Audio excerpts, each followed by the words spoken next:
pues, en esta segunda. este,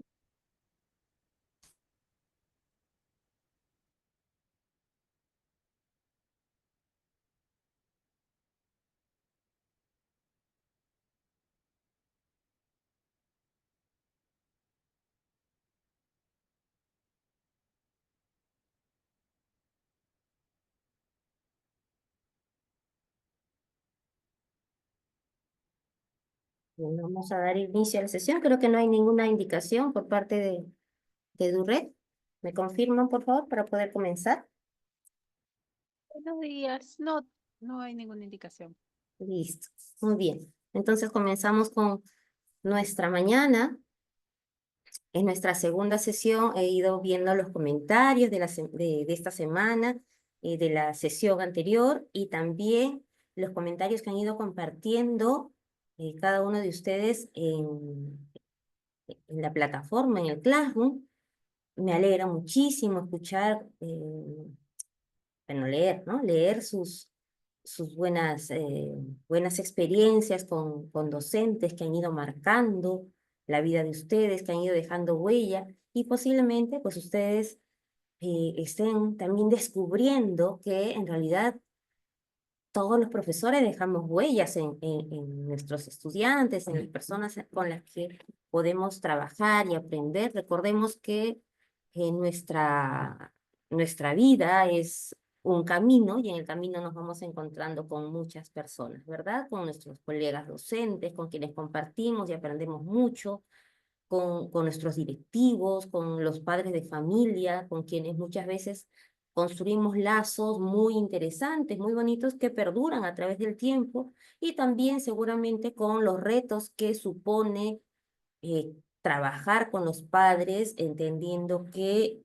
al igual que todos nosotros, pues tienen una carga laboral muchas veces intensa, ¿no? Entonces, en ese proceso de empatía, de organizarnos, vamos como adultos tratando de reorganizarnos para poder co-formar, es decir, formar en conjunto esta vida de los estudiantes. Pero pues también es importante tener en cuenta que justamente en este proceso de coformación entre los padres, los maestros, hay un tercero que es muy importante y es precisamente ese niño, ese adolescente que está construyendo su presente para asegurar un futuro.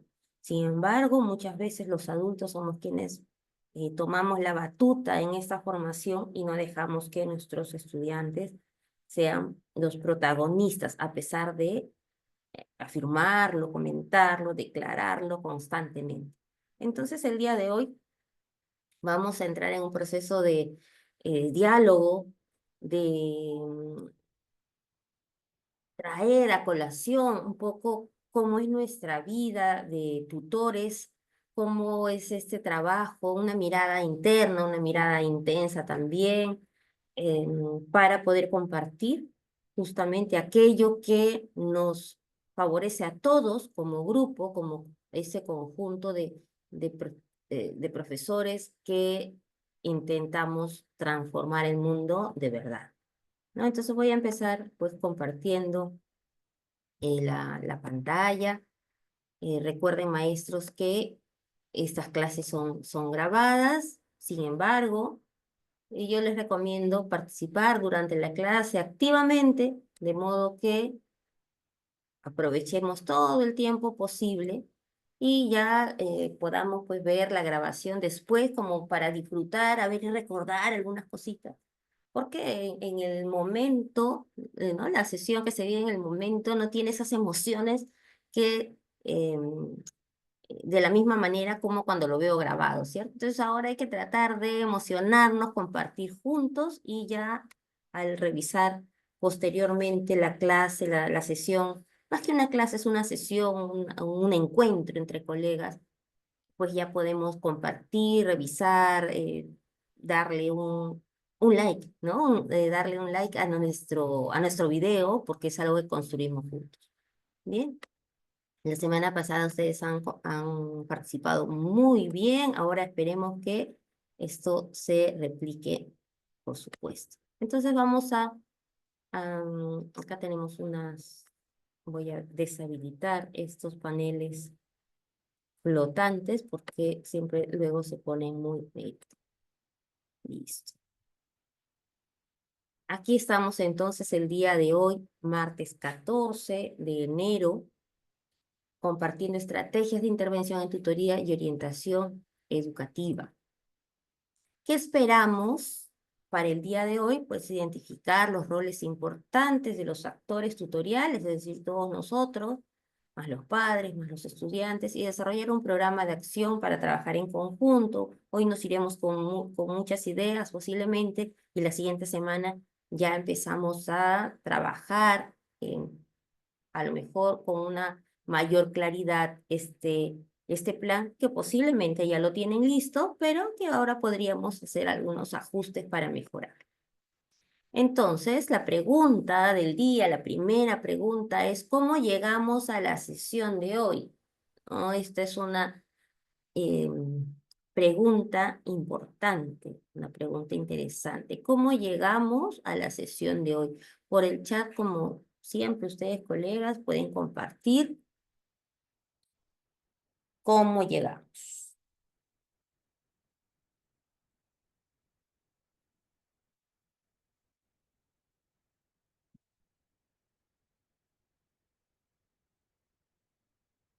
Ok. Maestra Alexandra, le escucho.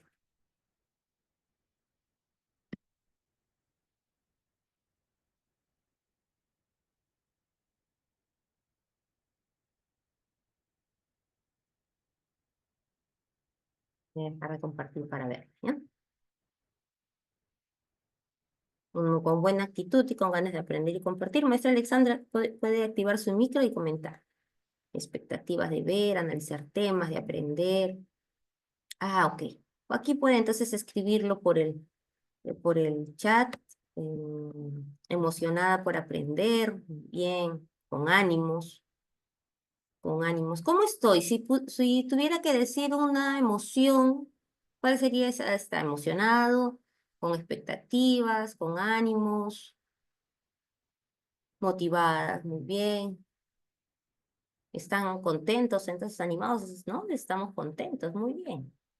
Con ganas, perfecto. Esa palabra bonita, ¿no? Con disposición, expectativas de aprender, de compartir. Esto es. Muy bien, entonces estamos animados, ya tenemos el primer ingrediente listo. El día de hoy vamos a revisar roles del tutor, hablaremos un poquito de los psicólogos de la institución, de los profesores, esos estilos que tenemos, esas fortalezas y debilidades que podemos encontrar, y y les presentaré unas cuantas preguntas que podríamos hacernos como colegas para trabajar y tener una mirada, una entrevista con programas, con padres de familia. Entonces vamos a intentar primero recordar, eh, gracias Marita, sus palabras. Vamos a recordar ahora para aprovechar así al máximo nuestro tiempo, nuestro día de hoy, y se puede ver bien. Ahí yo voy a dejar, vamos a ocultar esto para que se vea perfecto. Listo. Nosotros vamos a recordar un poquito esos conceptos de orientación de los que hablábamos la semana pasada. Orientación de tutoría educativa, hacíamos una suerte de diferenciación. Y en realidad nuestro trabajo, independientemente del nombre que le demos, trata de ser un proceso permanente de interacción. Es verdad que se da a lo largo de la vida, pero no siempre se da con las mismas personas, naturalmente.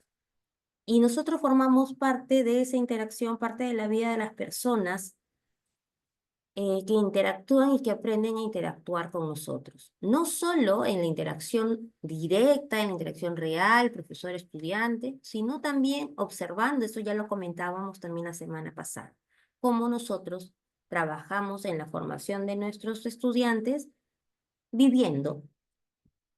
Es decir, yo formo a mi estudiante diciéndole que debe ser una persona empática, comprensiva, honesta, leal, confiable, etcétera. Pero además de esas palabras que son muy bonitas, muy simpáticas, formo al estudiante enfrentándolo a situaciones en las que necesita el estudiante demostrar esa confianza, esa lealtad, ese respeto, honestidad, etcétera, en diversos momentos de su día a día, con sus compañeros, con los mismos docentes, con los padres de familia. Allí esto es algo que podríamos hablar en un momento un poco más. Pero también hay otro tercer espacio en el que nosotros formamos a nuestros estudiantes y es justamente cuando interactuamos con nuestros colegas. Muchas veces en la vida de nuestros estudiantes se queda muy marcada esa escena en la que dos profesores se encuentran en la mitad del patio y se saludan con amabilidad, se saludan con cariño. A lo mejor una colega que trabajaba antes y ha regresado al colegio, pues que va, ¿no? Y dice, bien, amiga, has vuelto, ¿cómo te va? Qué bueno de ver. Y ve esos rostros de alegría, de emoción de esos colegas que se encuentran. Estas escenas nos hablan de un compañerismo, de una amistad que perdura, pues ¿sabes? Ya no trabajan juntas, pero perdura en el tiempo. Y estas escenas son las que marcan mucho la vida de los estudiantes, porque ellos aprenden un poco más del valor de la amistad cuando observan, cuando viven, más que cuando aprenden un concepto de manera, a manera de lectura y a manera de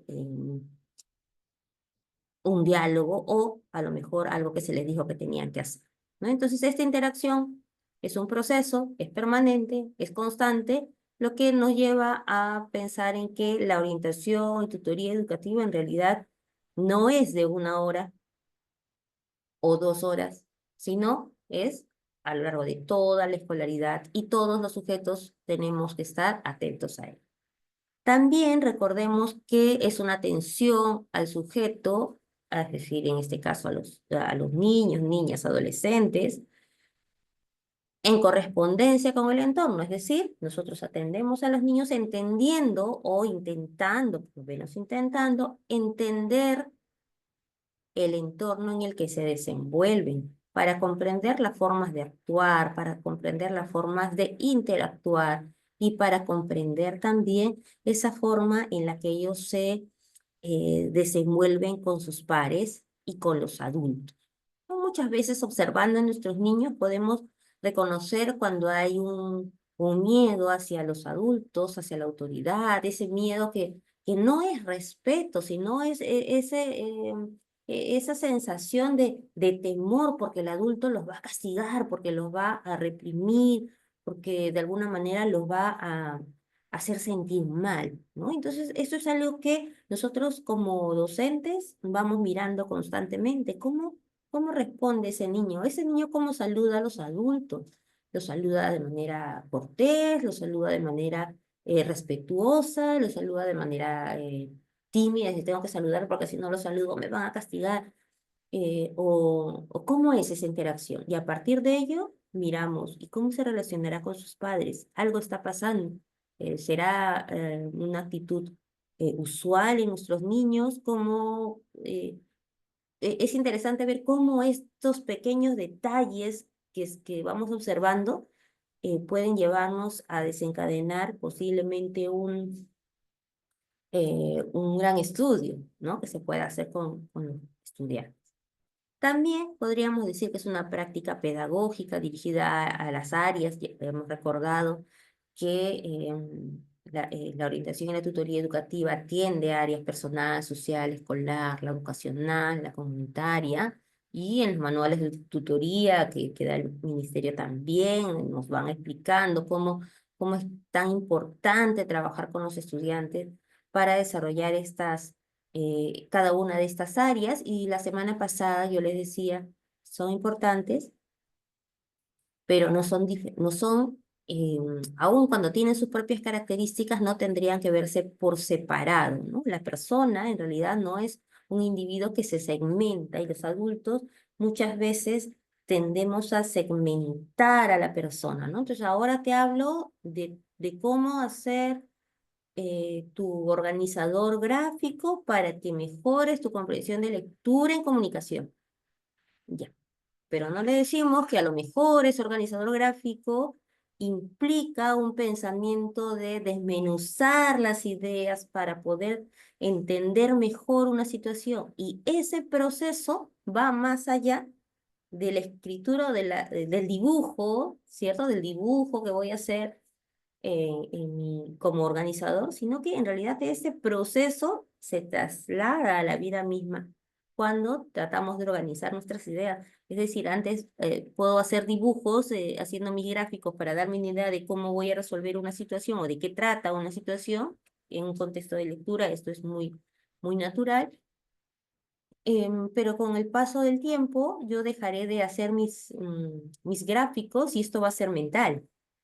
Aunque algunas personas tienden aun cuando somos adultos, usamos mucho los gráficos para entender las situaciones, para ver qué relaciones existen entre las diferentes actividades, situaciones, ideas, pensamientos que se vayan generando, ¿no? Entonces, miremos que esta práctica pedagógica en realidad atiende a varias áreas, pero estas deben ser miradas de manera integral.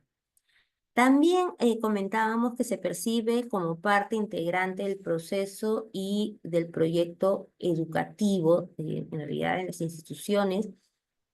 Nosotros tenemos ese plan de acción tutorial que se hace a inicios del año y respecto de esto comentábamos que muchas veces hacemos nuestros planes sin conocer a los estudiantes con los que vamos a trabajar durante el año.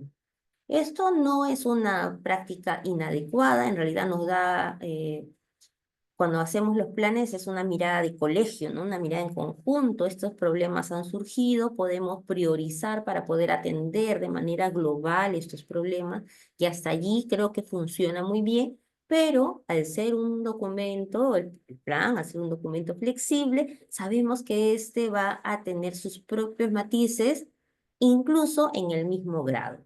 ¿Verdad? Entonces tengo yo al cuarto grado de primaria trabajando con un plan que puede ser único, pero el cuarto A tiene sus variantes, a lo mejor las estrategias que utiliza son distintas porque los niños del cuarto A son distintos a niños del cuarto B, del C y del D, ¿verdad? Entonces cada uno va dándole los matices conforme va conociendo a nuestros niños. También eh, se va adaptando, es flexible, porque existen situaciones en nuestra sociedad que merecen ser habladas y no, muchas veces no hay otro espacio más que en las horas de tutoría como para hablar del tema.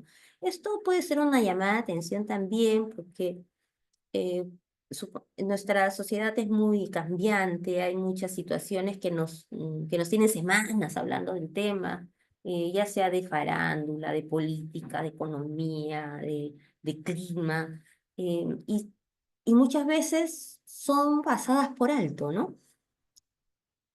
Y son impactantes para la sociedad. Entonces es importante trabajarla en cualquiera de las áreas. En realidad, sabemos nosotras que todas las áreas curriculares podrían adaptarse perfectamente a la sociedad y a las situaciones que se generan. Pero en tutoría podríamos asegurar ese momento, ¿no? Para dialogar. Y claro, cuando hicimos el plan, no está pensado hablar de política o no con el énfasis. Pero resulta que en política surgió algo muy impactante en la vida de los peruanos y hace falta hablar de ello. ¿En dónde lo hago? En tutoría. ¿Por qué? Porque de esa manera estoy atendiendo al área personal, porque estoy desarrollando el pensamiento crítico, ¿no? El reflexivo también, pero también al área social, porque es fundamental atender las situaciones que se dan en nuestro entorno para conocer, para actuar. Y esto tiene que ver con una mirada comunitaria también. Como se dan cuenta, a partir de una situación ya voy atendiendo a todas las áreas. Otro de los conceptos que podríamos recordar y manejar es que, claro, se sustenta este plan de tutoría en los principios de prevención, sobre todo, prevención, desarrollo y atención a la diversidad de los sujetos, en este caso de nuestros estudiantes. Muchas veces hacemos programas y campañas de prevención. Últimamente se le ha dado mucha fuerza a la no violencia, a la prevención del bullying, del ciberbullying, del grooming y de varias, en realidad de varias situaciones que están atentando de manera física y mental a nuestros estudiantes. Y entonces decimos, bien, esto está pasando en la sociedad, en muchos colegios, en mi colegio no lo he detectado, pero habrá que empezar a prevenir. Por lo tanto, empiezo a trabajar con mis alumnos, de modo que si llegara una situación conflictiva al colegio, ellos ya saben qué hacer. Pero a veces nos quedamos en que la prevención es evitar que pase algo.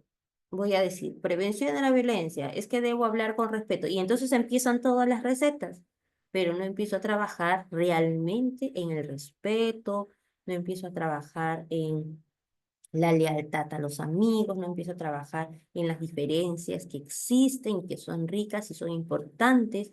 eh, y que en esas diferencias nosotros también somos iguales. Somos iguales en deberes, en derechos, cada uno tiene una mirada distinta para cumplir un derecho, pero o cumplir un deber, perdón, pero finalmente todos juntos vamos hacia una meta común.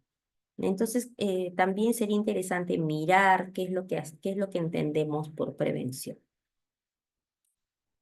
Y para esto, este sexto punto es muy importante, ¿no? ¿Qué implica la orientación y la tutoría educativa? Pues asumir funciones de diagnóstico, asesoría, asistencia, ayuda, desarrollo y, por supuesto, esa tutoría. El diagnóstico es fundamental, el diagnóstico se puede hacer, lo decíamos la semana pasada, con entrevistas, ¿no? Con preguntas, pero también ahora incrementaba a esta técnica pues la observación. Observar en los recreos cómo están nuestros estudiantes en la hora de ingreso, desde la hora de ingreso, quiénes llevan a los estudiantes a la escuela, en el caso de la primaria, en secundaria ya algunos van solos, algunos van en movilidad, desde dónde vienen esos estudiantes, por qué llegan cansados. Entonces la observación aquí es fundamental, ¿no? Esta me va a permitir hacer un diagnóstico. A partir del diagnóstico, esa asesoría que puede ser individual, que puede ser, eh, generalmente la asesoría es individual o grupal, pero en pequeños grupos y atendiendo a un tema específico, ¿no? Esa asistencia, esa asistencia es estar prestos también, toda la comunidad está presta para trabajar con los alumnos. Bien, entonces ya hemos ido recordando un poquito estos conceptos que nos van a permitir eh, trabajar. Entonces ahora nos vamos a mirar a los actores de la actividad tutorial y esa relación en la familia y escuela. Pregunta, entonces, aquí voy a dejar de compartir la pregunta. ¿No? Acá. Yo aquí cuando no, como yo no puedo ver los mensajes, maestro, hay algunos comentarios que son muy interesantes, ¿no?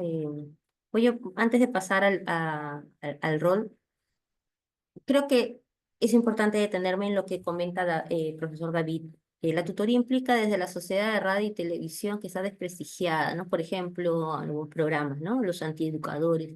Y el maestro debe ser un gran referente, ese es el gran desafío, efectivamente. Y no tanto como para que no vean los programas, sino como para, si es que no es posible no ver el programa, porque la familia lo ve y cree que está bien, etcétera, es importante generar ese juicio crítico.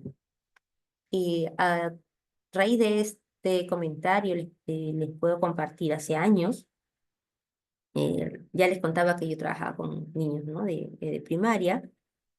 Les dije, el día de hoy van a hacer como tarea, en comunicación, le van a hacer como tarea, ver el programa de Magali.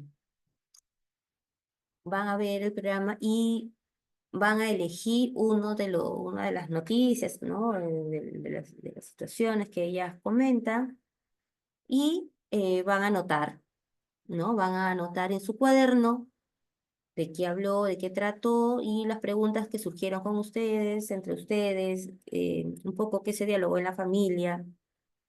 Tomen nota, les dije, ¿no? Tomen nota.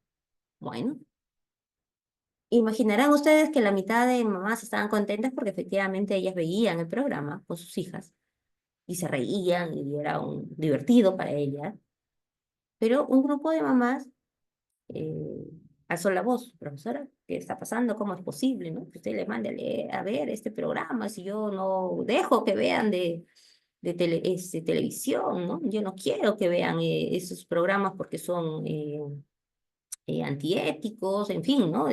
Dijo algunas cosas. Y pues llegó a la siguiente clase, esto habría sido un martes, por ejemplo, y a la siguiente clase el día jueves, ¿no?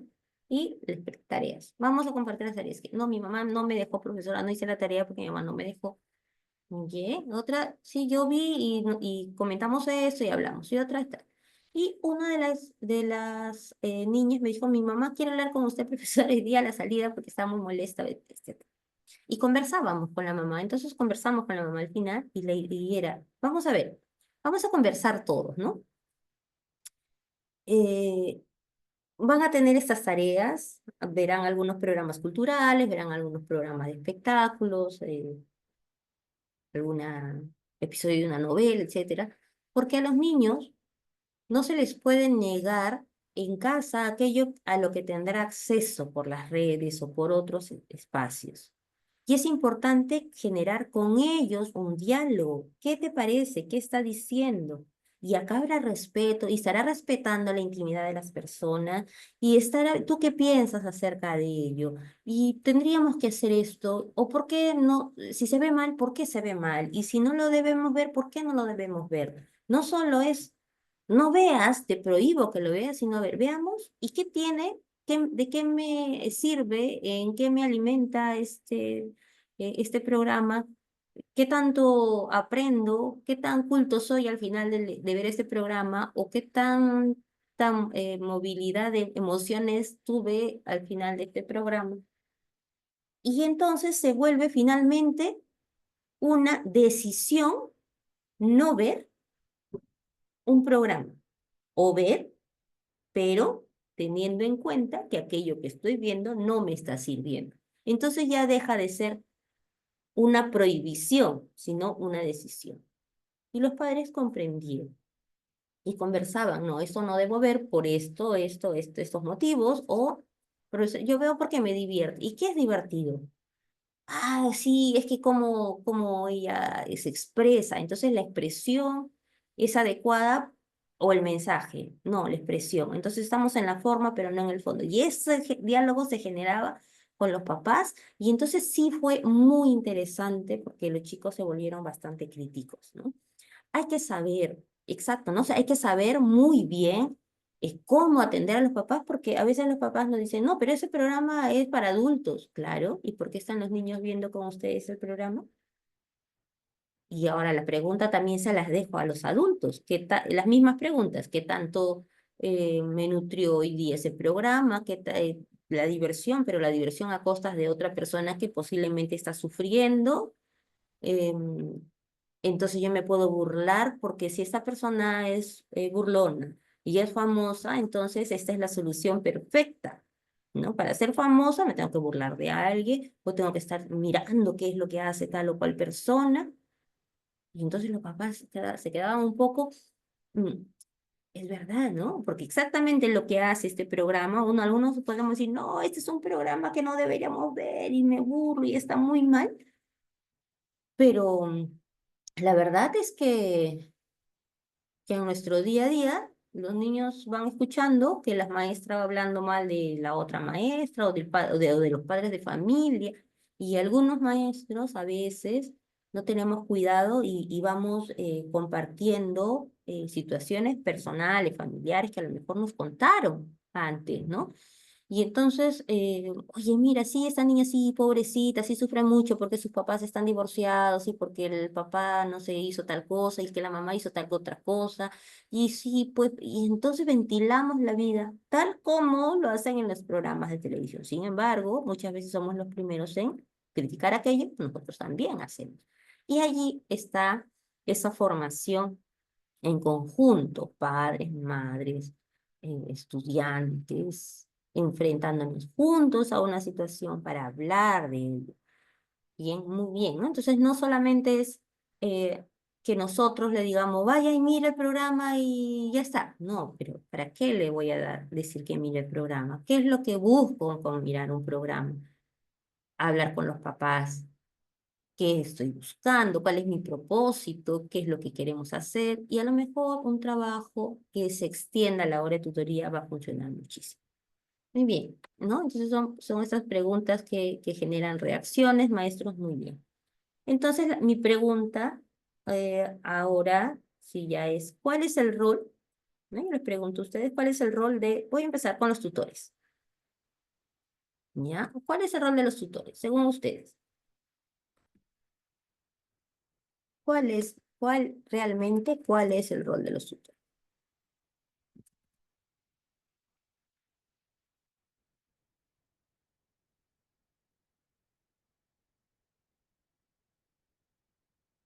Orientar, acompañar, ¿quién? Guiar.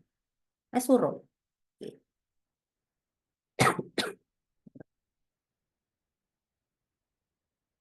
¿Qué más? ¿Cuál es nuestro rol? Es acompañar. ¿Cómo?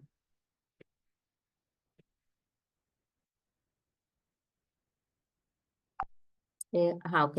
Emocional, guiar, aconsejar, acompañar.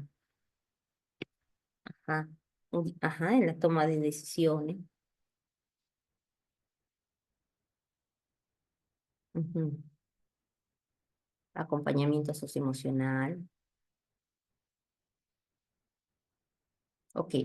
¿Y cuál es el rol de los padres? Hacer seguimiento. Ah, ok. Para los profesores, ¿no? Hacer seguimiento. Bien. Aquí entra una cuestión interesante. Todos los colegios no cuentan con psicólogos, ¿correcto? Hay una carencia de psicólogos educativos. Por allí uno en la escuela es una riqueza, pero no se da abasto para... Depende del tamaño de la escuela, por supuesto, pero muchas veces es desbordante, ¿no? Es desbordante el trabajo de los psicólogos y entonces muchas veces pensamos que solo tendríamos que derivar. Mira, no puedo con este niño, lo derivo. Y y el niño es atendido por el psicólogo, pero claro, solo tiene unos minutos, en realidad tiene muy poco tiempo para hablar con los niños, por lo tanto, no creo que sea el tiempo adecuado para poder trabajar con ellos. Y entonces, el psicólogo nuevamente lo retorna al profesor y dice, tenemos que hacer un plan para este niño, tiene está pasando por estas situaciones y necesitamos el apoyo de los padres, ¿no? Entonces, hay un trabajo en conjunto. Por la experiencia, he visto que muchas veces todo problema pequeño, aunque sea pequeño, ya lo estamos derivando a los psicólogos, ¿no? Y el psicólogo no es la única persona que debe trabajar. ¿No? En tríos, ¿no? Yo diría entre cuatro en realidad. Trío, no sé si trío, mejor en cuatro, porque está el papá o mamá, ¿no? Apoderado del niño, el profesor, el psicólogo y también el estudiante. Hay que involucrar al estudiante. Tiene que saber qué le está pasando para poder actuar, para poder decidir. ¿No?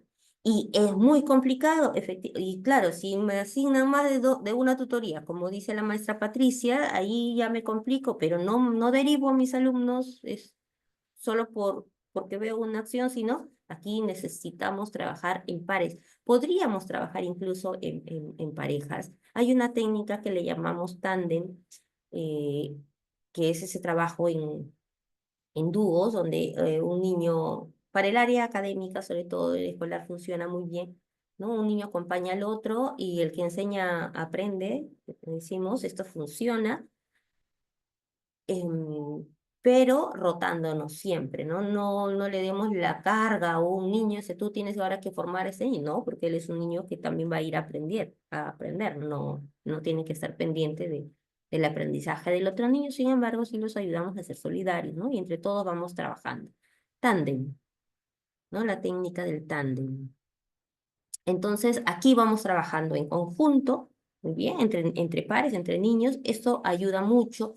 eh, Pasar a, bueno, vamos a hablar de estrategias cuando llegue su momento, aquí vamos a continuar. Entonces, bueno, em, los padres, ustedes me dicen que efectivamente el rol es muy complicado, ¿no? Algunos me dicen, bueno, sí, el rol es en realidad complicado porque no todos tienen las necesidades básicas para atender a los niños, hay padres que trabajan todo el día o trabajan mucho y no pueden atender a los niños, hay papás que nunca van a las actuaciones de sus hijos. Y cuando yo escucho esto, me pongo a pensar en los maestros, que son padres, porque efectivamente esta es una situación que viven todos los maestros porque no pueden asistir a las actuaciones de sus hijos. ¿O me equivoco? Esta es una situación pues bien compleja, ¿no? Decimos, ese papá nunca viene a las reuniones. ¿Y de qué trabaja ese papá? Es profesor. ¿Y a qué hora la reunión? Era a la mañana. Y entonces, ese papá que es profesor, que no puede ir a las reuniones en la mañana porque no puede dejar a sus hijos, está diciendo lo mismo. Los papás no vienen a la reunión de mis niños porque están trabajando, y los juzga, no los comprende. Me pregunto, ¿todos los papás tienen que poner a sus hijos en el colegio donde enseñan para que por lo menos ahí sí los veamos en las actuaciones? Ahí yo solo dejo las preguntas, ¿no? Entonces eso me lleva a pensar más en la empatía, entonces antes de decir ese papá, qué mal, ¿no? Em, a ver, por ejemplo, la maestra Karin, yo tuve mis hijos en la misma escuela, pero aún así no me daban permiso o estaba atendiendo a los padres de familia. Claro, actuación, pero yo tengo que preparar a mis niños porque van a salir a actuar, pero mi hijito está en el otro salón y va a salir a actuar también, pero no le puedo atender al hijito, ¿no? Tienes que atender a tus niños, porque en ese momento estás en rol de maestra, no estás en el rol de mamá. Qué complicado, maestros. Pero esto que hago solamente nos hace pensar en las situaciones de empatía, ¿no? Y de asertividad también. ¿Listo? ¿Debería haber permiso? Pues sí, se podría gestionar, pero no siempre te van a dar permiso para que vayas a ver a tus niños, ¿no? Entonces, profesora, yo trabajo, directora, yo trabajo muy bien todo el año, déjenme por lo menos para la actuación del Día de la Madre, pero justo a tus niños les toca el Día de la Madre. Algo tenemos que hacer. Eh, ¿Qué hacer en esos casos? Em, a ver, eso de la empatía, perdón, en empatía de los directivos. Si ustedes fueran directivos, se quedarían sin personal para que vayan a la actuación de sus hijos. Posiblemente no. Digo, posiblemente, porque va una, luego tendría que ser rotativo, ¿no? Pero esto es dejar a tus niños, que son tu responsabilidad durante toda esa mañana. Entonces es muy complicado. Pero no es para, o sea, el sentido de este comentario, ¿no? De esta reflexión no es para que ahora vayamos, no sé, todos enojados. Directivo, por favor, tenemos que tener nuestras asistencias a las actuaciones, sino para que comprendamos las diversas situaciones de los padres de familia. Y algunos colegios, por ejemplo, hacen sus actuaciones por la noche para que los papás vayan. ¿Van el 100% de papás? No. ¿Por qué? Porque los papás llegan cansados como para ir a las actuaciones. ¿Y entonces qué hacemos? No hacemos actuaciones. Mm, Y esto pues me lleva a pensar en la época de la pandemia, que en un momento también hablaremos de ello, ¿no? Bueno, ¿y cuál es el rol? Bueno, ya hemos hablado un poco de los profesores, de los padres de familia, de los psicólogos también. ¿Y cuál es el rol de los estudiantes, según ustedes?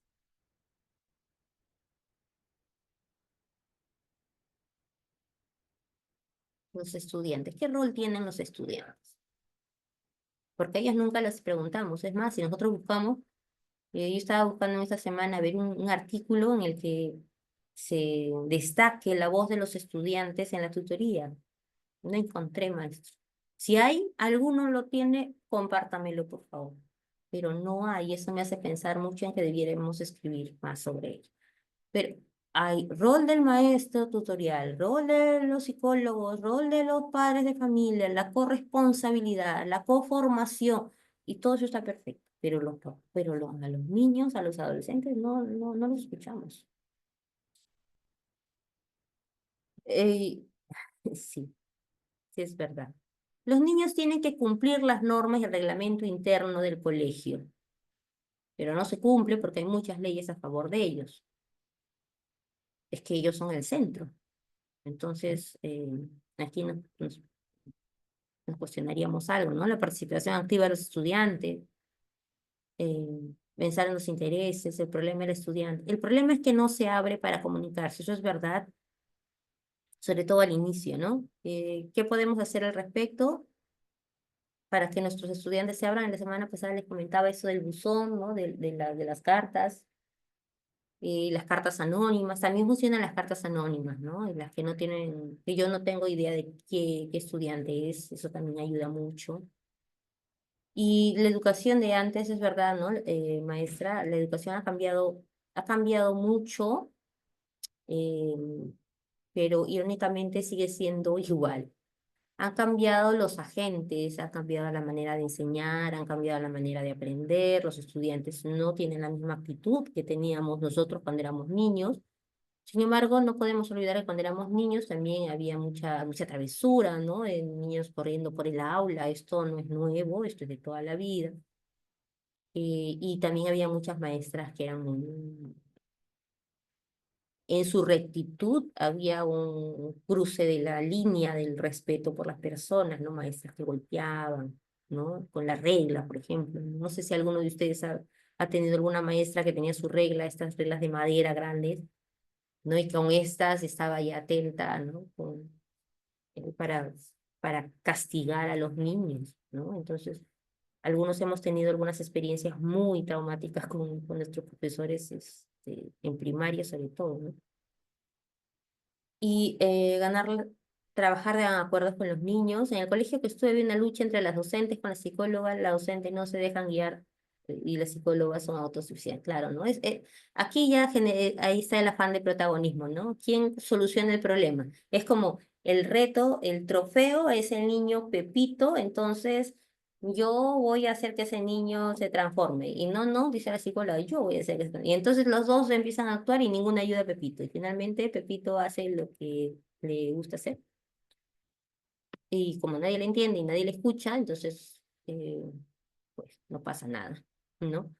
Antes había mucha violencia y ahora hay violencia, solo que antes no le llamábamos bullying, antes era el chico, los matones, los matoncitos de la clase, del colegio, eso existía muchas veces. ¿A cuántos de ustedes les han fastidiado por sus nombres, por sus apellidos, por su contextura? Y antes esto era ay, una burla, una broma de chicos. Y no, y la chica se iba ofendida y se iba triste a casa. Ahora no, ahora esto se llama bullying y siempre fue bullying, pero ahora se atiende, Sin embargo, sí debo decir que antes no se llamaba así, no existía la palabra, no la usábamos cuando éramos niños, pero recuerden que sí nos enseñaban mucho a trabajar con la autoestima. O sea, yo recuerdo mucho, a mí me fastidiaban bastante por el tema, yo era muy delgada y con cabello muy cortito, entonces a mí en la escuela me fastidiaban, pues, ¿no? Y mis padres me enseñaron a que, ¿pero eres? No. ¿Y te sientes así? No. Entonces, ¿por qué le haces caso a gente que no te conoce? Ah, sí, ¿no? Y eso lo aprendí desde muy pequeña.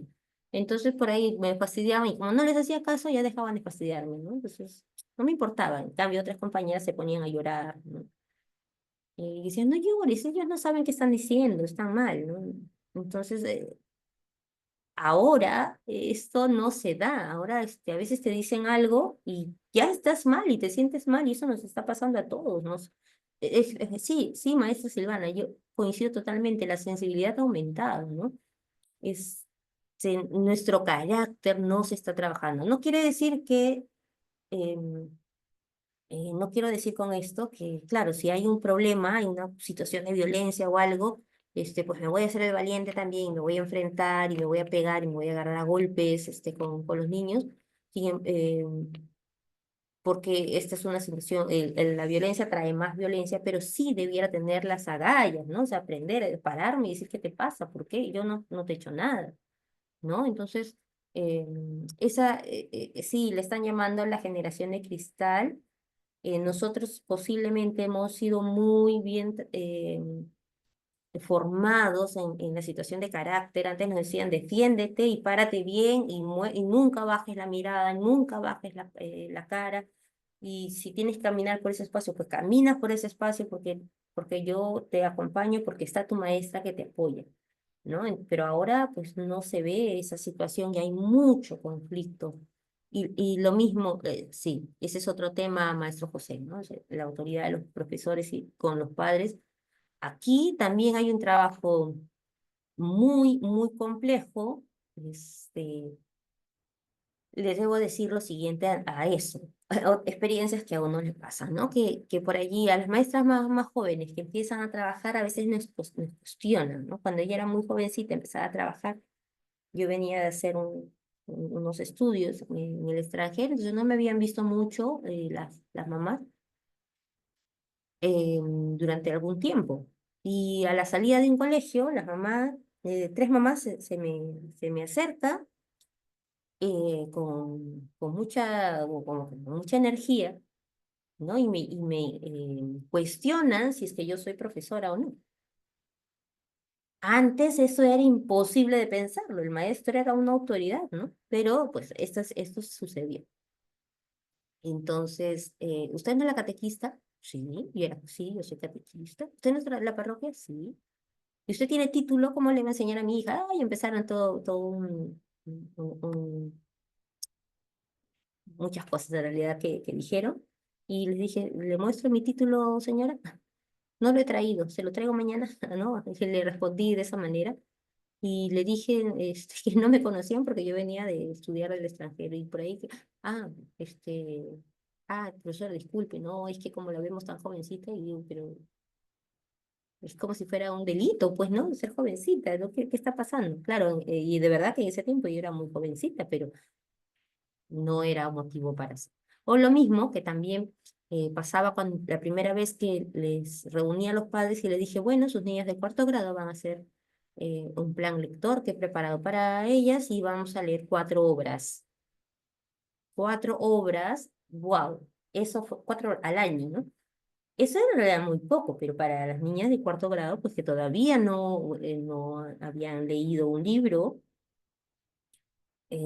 era demasiado para los padres. ¿Y cuándo iban a empezar entonces, no? Entonces me cuestionaron allí, esto es algo antipedagógico. Antes esto no se veía. Y aquí el profesor que tiene que plantar y con mucho respeto, con mucha autoridad, decir, bueno, esto es lo que yo he planificado por esto, y este último punto, argumentar, ¿no? Hay que argumentar. Porque todas las decisiones que tomamos los profesores en realidad son pedagógicas, son estudiadas, ¿no? No es que, mira, a mí se me ocurre que van a leer porque quiero que no vean televisión, entonces que lean. No, yo estoy diciendo que lean porque esto genera estos aprendizajes, les hace más cultos, ¿no? Escucha tú este personaje que te gusta tanto ver y seguir ahora en TikTok, mira, esta persona que tú escuchas y que habla bonito, esta persona que habla bonito ha leído un montón de libros seguramente. Vamos a ver, ¿qué libros puedes? Vamos a leer esto. En fin, hay que trabajar.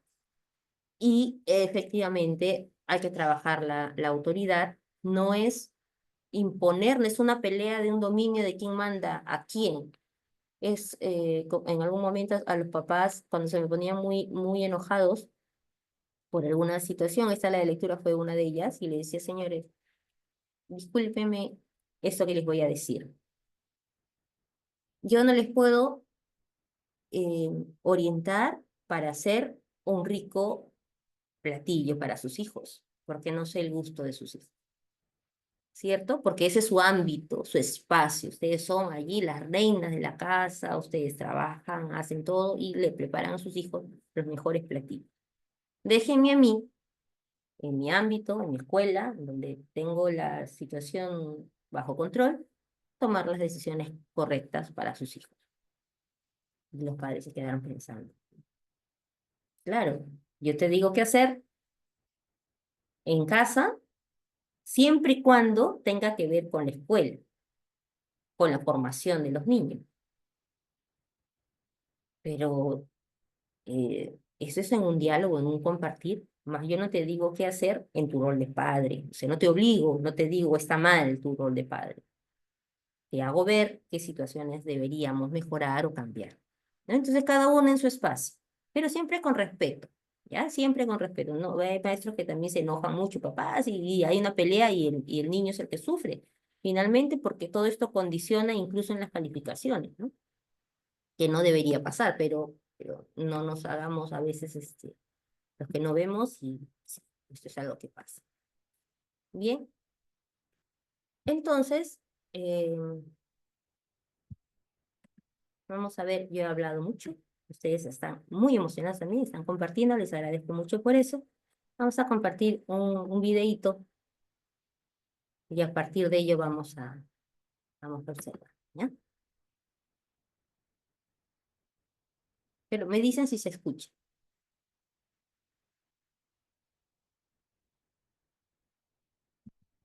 ¿Se escucha, maestro? ¿Se escuchó el volumen? Sí.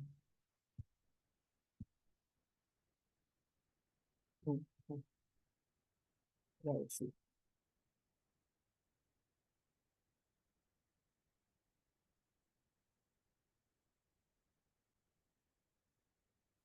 Gracias.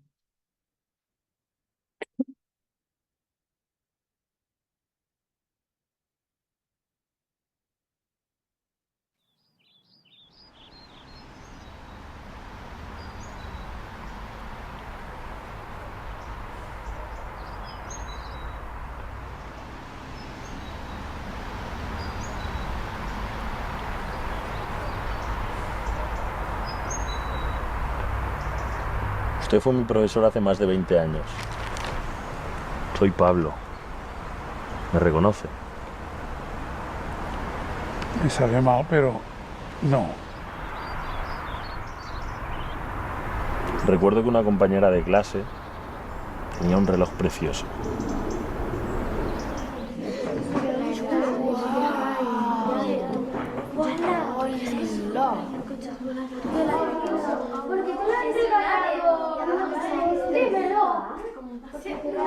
¿Quién te lo regaló? ¡Wala!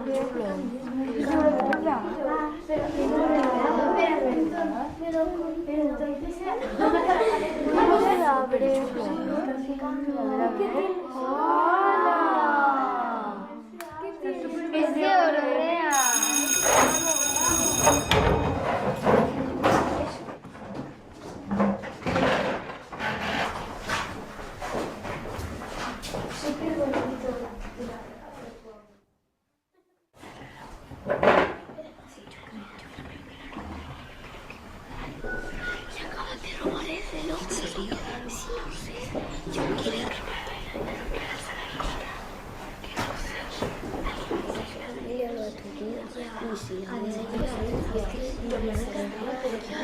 Creo que se le ha metido por el cajón y lo ha perdido ella, pero no creo. Yo creo que alguien lo ha robado.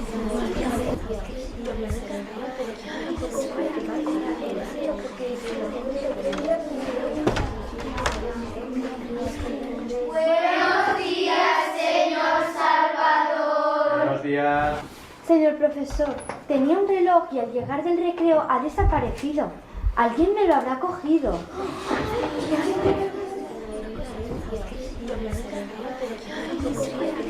Silencio. Vamos a ponernos todos en círculo. Quiero que cerréis los ojos. Voy a buscar en todos los bolsillos hasta que lo encuentre.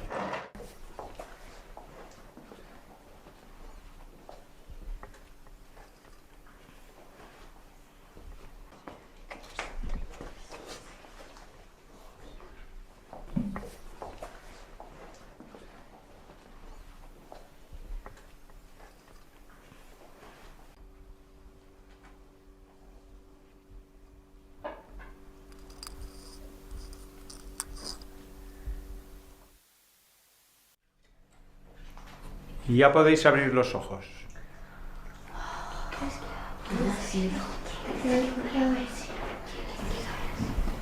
María, tu reloj. Muchas gracias, señor profesor.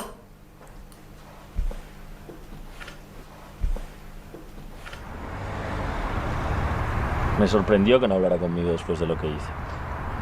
Me avergoncé mucho y me sentí mal. Pero agradecí que no me humillara delante de todos los compañeros.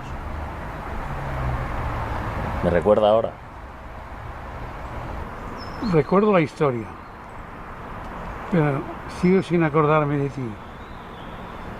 En aquellos momentos yo tenía los ojos cerrados.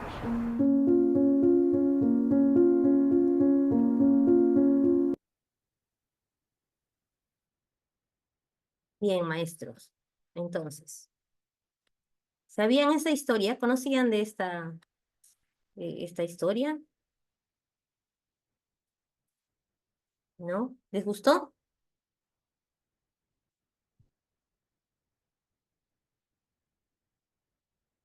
En realidad, muchas veces los maestros actuamos para solucionar el problema. Este maestro solucionó el problema, pero hizo algo más. Él dio una gran lección y los estudiantes nunca lo supieron. Hasta el momento en que este joven lo sabe, ¿no? ¿Cuántas veces, esto nos hace muchas preguntas, ¿no? ¿Cuántas veces nosotros habremos dado solución a una situación como esta? ¿Cuántas veces se han perdido cosas en la escuela y nosotros hemos, a ver, ¿cómo le llamamos a este momento? Maleta sobre la carpeta. Y vamos a buscar. Ahora no lo podemos hacer, ¿verdad? Antes era esto, todos en el patio o todos en el salón y todos sacan sus cositas sobre la mesa y vamos a ver qué ha pasado aquí, quién se ha llevado. Y eso hacía que las personas, los niños tengan estrategias. Recuerdo mucho, una vez se perdió un pequeño celular, el celular apareció en el baño. Y teníamos que hacer estas requisas, no llamábamos así, ¿no? Ah, requisa, vamos, y todos allí, y entonces era humillante, pero claro, todos con los ojos abiertos, era súper humillante. Y es verdad lo que ahora, gracias maestra por compartir el video. Ahora mismo nosotros no podemos ni buscarlos, efectivamente, ¿no? Lo que ha hecho el maestro, por ejemplo, no podríamos hacerlo ahora nosotros, y mucho menos si es un profesor, ¿no? Un varón, está mucho más cuestionado incluso. No podemos buscar las cosas de los niños, no podemos resolver como se hacía anteriormente. Y esto, claro, tiene que ver mucho con las situaciones que se han ido dando a lo largo de los años. Lamentablemente, la confianza se ha ido perdiendo. O sea, no es que alguien de repente se le ocurrió y diga, bueno, no, nadie va a tocar a los niños. No, es que no es que a alguien se le ocurrió para decir que no hay que tocar a los niños. Lamentablemente, hay quienes se hicieron llamar maestros, maestras y faltaron a la confianza, ¿verdad? Faltaron a la confianza, al respeto, hicieron que se le pierda el respeto. Y lamentablemente por estas personas que se llamaron a sí mismos profesores, incluso algunos se llamaron maestros, maestras, es que ahora es muy complicado trabajar la disciplina, el respeto, la autoridad, ¿no? Entonces, no debiéramos no debiéramos llegar a estos momentos de, a ver, de exposición y de humillación a las personas. Esto está, si está prohibido, perfecto, porque no se debe, no debe hacerse. Pero hacer las búsquedas, ¿no? Las búsquedas. ¿Cómo hacemos? Las normas. Mejor, yo le llamo, si es verdad que se llaman normas de convivencia, siempre se llamaron así. Antes era reglamento interno que lo poníamos en el aula, en letra pequeña y nadie leía. Después lo pusimos más grande, pero el reglamento era muy grande, hicimos más pequeño. Después pasaron a llamarle las normas de convivencia.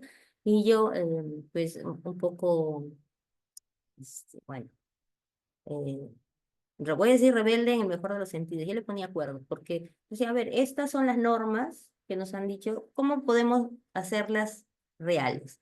Y con las niñas empezábamos a trabajar, ¿no? Los acuerdos de convivencia. Que eso ya lo trabajaba en el año 2001, 2002 aproximadamente. Vamos a llamar acuerdos de convivencia, ¿no? Y empezamos, vamos a hacer esto. Y cada vez que, profesor, y cada vez que queremos ir al baño, una colega tenía esto. Cada vez que los niños querían ir al baño, no le pedían permiso. Ellos se paraban, ¿no? Las niñas se paraban de su asiento sin hacer ruido, con mucho cuidado, se acercaba hacia el frente, hacia el lado del pizarrón, tenía una llave así grande de cartulina, me acuerdo, y la niña agarraba su llave, ¿no? Con su pita y se ponía la llave y se iba al baño. Eso hacía que si un profesor, director, subdirector, alguien, auxiliar de secundaria, quien sea que esté por ahí, ve a ese niño, en este caso eran niñas, veía a la niña, se va al baño, ¿no? Entonces, y tiene permiso para ir al baño, ¿no? Entonces, no es que se escapaba, ¿ya? Era una manera en la que ellos habían acordado y la niña venía, muy bien, colocaba su llave ahí en su sitio y se iba a su asiento, no interrumpía la clase, y era una manera acordada por el aula, ¿no? Cuando alguien quería hablar también, ¿no? Levantaban la mano, hasta ahora hay esto. Tienen más estrategias ahora, cada vez no más estrategias. Escúchame, te miro, necesito ver tus ojitos, quiero eso, ¿no? Quiero verte. Y es, eh, es cuestión de ingeniárnosla, ¿no? Entonces, al ingreso, para la asistencia, por ejemplo, voy a estar pasando lista, me voy a demorar 5 minutos pasando lista, niña por niña. A lo mejor hago mi tarjetero tipo empresa, que entran y todos como antes, ¿no? Que ponían su tarjetita, su asistencia, ¿no? En el día, pues bien, marcaban su asistencia. Bueno, los niños ponían su tarjetita allí, en el tarjetero, y a la hora de irse se llevaban su tarjetero. Profesora, pero se van a olvidar. Es que ahí empieza la responsabilidad de los niños, ¿no? Si no está tu tarjeta ahí, te has olvidado, es como si no hubieras venido hoy día. No, pero sí vine, pero acá no está tu tarjeta. Entonces, ¿qué vas a hacer mañana? No la vas a sacar de la mochila. Muy bien, no la vas a sacar. Correcto. Ese niño aprendió ese día a no olvidarse. Y es que mi mamá no la guardó. No, no, tu mamá no viene, vienes tú. Bueno, listo. Voy aprendiendo, voy enseñándole a los niños. Em, es como que coloquen su photocheck, por ejemplo, para tenerlos siempre ubicados, para que sepan de qué grado es, y todos nos vamos cuidando. No es una manera a nivel institucional que puede funcionar, ¿no? Los niñitos con su photocheck ahí, con su fotito, a lo mejor arreglada por ellos o decorada por ellos mismos, con su nombre, claro, y de la sección a la que pertenece. Todos saben, este niño que está porque está llorando, niño de primero C. ¿Quién es la maestra primero C? Verónica. Ok, maestra Verónica, por favor, no hay un niño que está en el patio llorando, está solito. Muy bien, ¿no? Y entonces hay ese acompañamiento. Em, Veíamos también en el video que nos ha saltado un poco a la vista el tema de la búsqueda. ¿Qué haríamos? ¿Qué podemos hacer nosotros? ¿Qué podemos hacer nosotros en situaciones complicadas, como esta, robos, por ejemplo? Actuar una vez que se efectuó el robo, en este caso, ¿no? Fue eso, tomó algo que no le pertenecía, o sería interesante trabajarlo desde el principio, ¿no? Desde que son pequeños. Em, Bien, vamos a seguir, ¿no? Vamos a seguir pasando.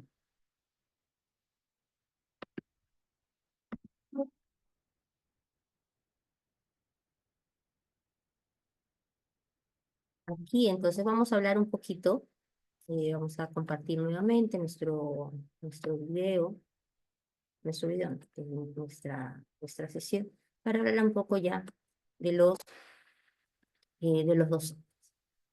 Bien.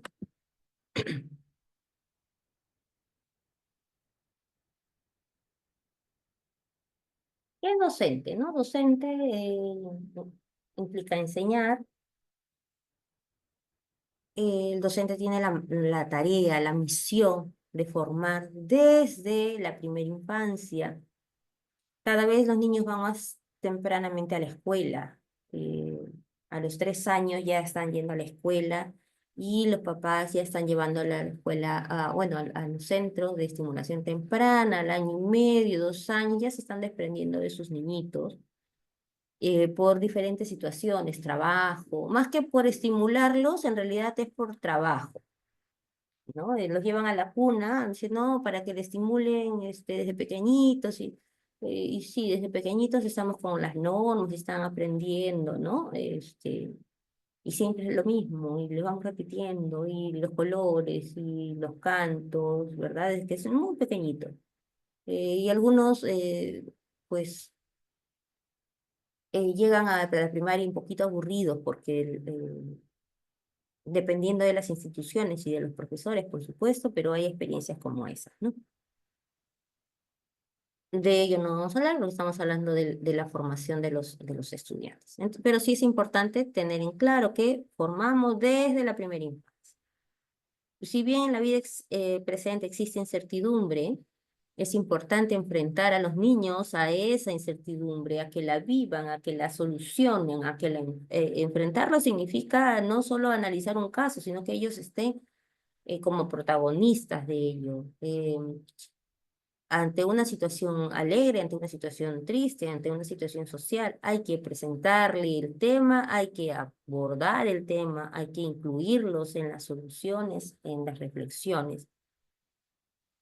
Y para eso el maestro tiene que instruirse, por supuesto, porque claro, no puedo hablar con los niños, igualmente no puedo hablar con los padres sobre por qué le doy alguna estrategia X, como ver el programa de televisión mencionado anteriormente, si es que yo no esté preparado para ello, ¿no? Sus profesores también lo decían. Y entendemos que en la edad tierna, pues los niños aprenden de una manera más rápida, captan todo, usamos mucho este concepto de que los niños son unas esponjitas que lo absorben todo, claro. Y es que lo que se aprende en la infancia siempre está presente. Algunos dicen olvidar la relación o lo que vivió en la educación inicial. Si yo les pregunto a ustedes un recuerdo de la educación inicial, algunos me dirán, sí, tengo 1 o 2 recuerdos muy marcados, otros dirán, no me acuerdo nada de lo que pasó en inicial, ¿no? Puede ser que hayan sido recuerdos que están muy, muy al fondo o simplemente lo olvidaron. Y si olvidaron, a lo mejor es que no fue tan significativo, ¿no? Si no, no tendría sentido por qué se recuerdan algunas situaciones y algunas otras no. Esta frase que me gustó mucho es, si no se educa todo el tiempo desde el inicio, se corre el riesgo de deformar al adulto. Que el adulto no se lo forma mayor. Es como cuando terminan la primaria los niños y los padres le dicen, bueno, ya vas a la secundaria, por lo tanto ahora te vas a ir tú sola, te vas a ir a la escuela, eh, ya sabes cuál es la ruta, vas a tomar este carro o vas a tomar esta movilidad, en fin, y vas a decir esto y vas a bajar en tal lugar, en fin. Te dan todas las orientaciones y te mandan. Es que tienes que ser autónoma porque ya estás en secundaria. Y la niña, ¿y qué es eso? Nunca tomó un carro sola. Nunca habló con un adulto para hacer alguna gestión, ni siquiera para decir bajan del carro, ¿no?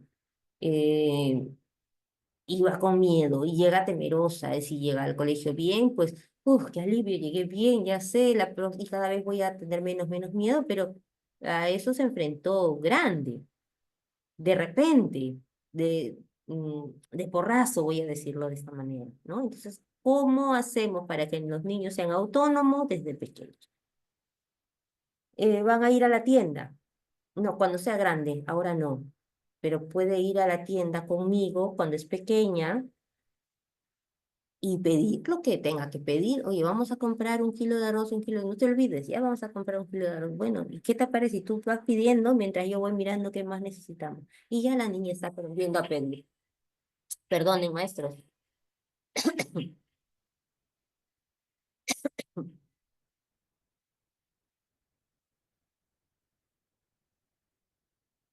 Pido las disculpas, aquí sonó la alarma del edificio. Bien, entonces la autonomía es algo que debemos trabajar desde que son pequeñitos para que podamos hablar de una formación de un adulto responsable, autónomo. Lo mismo el pensamiento crítico, el pensamiento reflexivo. No esperemos a que crezcan. Es decir, no digamos en secundaria, recién en secundaria deben trabajar ellos. No, desde la primaria ya están viniendo con esas situaciones aprendidas, con esas formas de trabajo. Y en primaria ya desde inicial tienen las herramientas. Inicial es herramientas básicas, sociales, emocionales, ya las estamos trabajando con mayor fuerza, más que matemática, más que comunicación, más, es decir, más que áreas curriculares, estoy trabajando todo lo que tiene que ver con las habilidades sociales, emocionales. Estoy preparando en la atención, percepción, memoria. Si estoy trabajando súper bien en esto, en iniciar, tendremos una primaria excelente.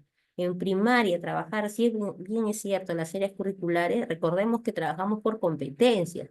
Hay que lograr el trabajo, hay que llegar, ustedes miran, pero somos de tutoría, ¿qué importante será eso? Es que es muy importante porque los profesores tutores, en el caso de la primaria, son los que enseñamos todos los cursos. Y en el caso de secundaria, seguir trabajando con estrategias, cada vez hacer más lecturas, más ensayos, prepararlos para un futuro teniendo un presente prometedor, un presente que conocen, que valoran y sobre todo tomando en cuenta la voz de los chicos. Entonces, todo lo que les enseñamos siempre debe ser útil. Si no, no tendría sentido. Verónica, y qué bonito lo que se te está ocurriendo. En realidad, esto se me ocurrió. No, esto en realidad fue Juan Amos Comenio, el padre de la didáctica, que ustedes conocen desde la formación inicial, ¿verdad? Y pues lo recordó un autor, González, en el 2024. Bien. Entonces, ¿qué más es lo que deberíamos, como para reflexionar? Esta capacidad que tiene todo profesor de ponerse al lado del alumno, de sufrir con él los procesos de alumbramiento conceptual, ¿no? Es cuando surgen estas ideas, y ahí estamos con los chicos, de ayudarnos a resolver sus problemas personales. No les resolvemos los problemas, les ayudamos. Los problemas de aprendizaje, de autonomía, la dependencia, de relación. La tutorización es pues un proceso de acompañamiento en el aprendizaje vital, ¿no? Un aprendizaje para la vida.